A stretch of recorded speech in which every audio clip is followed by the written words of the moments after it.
দর্শক, নির্বাচন কমিশনের সচিবালয়ে রয়েছেন সহকর্মী ইউসুফ ভূঁইয়া। সরাসরি যোগ দিচ্ছেন তিনি। ইউসুফ, নিশ্চয়ই শুনতে পাচ্ছেন আমাকে। মনোনয়ন প্রত্যাহার এবং পোস্টাল ব্যালট নিয়ে বৈঠকের সর্বশেষ কি তথ্য রয়েছে আপনাদের কাছে, আমাকে জানাবেন।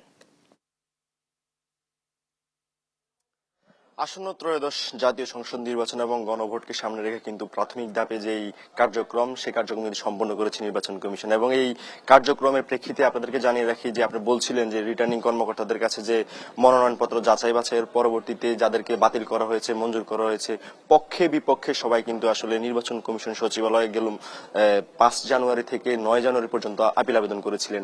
সেই আপিল আবেদনের প্রেক্ষিতে কিন্তু পরবর্তীতে নির্বাচন কমিশন অডিটোরিয়ামে প্রধান নির্বাচন কমিশনার সহ অন্যান্য কমিশনার কিন্তু শুনানি কার্যক্রম করেছে দীর্ঘ 9 দিন যাবৎ, গেল 10 জানুয়ারি থেকে 18 জানুয়ারি পর্যন্ত।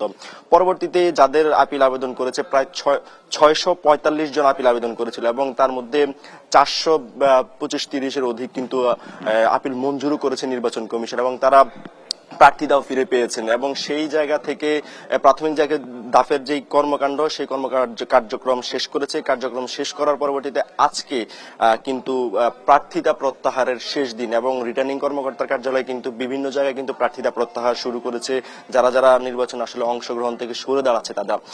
তার বাহিরেও আপনাদেরকে আরো কিছু তথ্য জানিয়ে রাখি। আজকে আপনিও বলছিলেন যে পোস্টাল ব্যালট ইস্যুতে কিন্তু আজ বিকাল 4টা থেকে 5:30 পর্যন্ত কিন্তু রাজনৈতিক দলগুলো এবং যারা স্বতন্ত্র প্রার্থী রয়েছে তাদেরকে ডাকা হয়েছে নির্বাচন কমিশন এবং তাদের সঙ্গে কিন্তু নির্বাচন কমিশনার আজকে বসছেন এবং দেশের অভ্যন্তরীণ পোস্টাল ব্যালটে কি ধরনের কার্যক্রম হবে, কিভাবে আসলে ভোট কার্যক্রম করবে, সেই জায়গা থেকে রাজনৈতিক দলগুলোকে আসলে যারা পোস্টাল ব্যালট নিয়ে যাদের মানে জ্ঞান রয়েছে তাদেরকে আসলে 2 জন করে নিয়ে আসার কথা রয়েছে।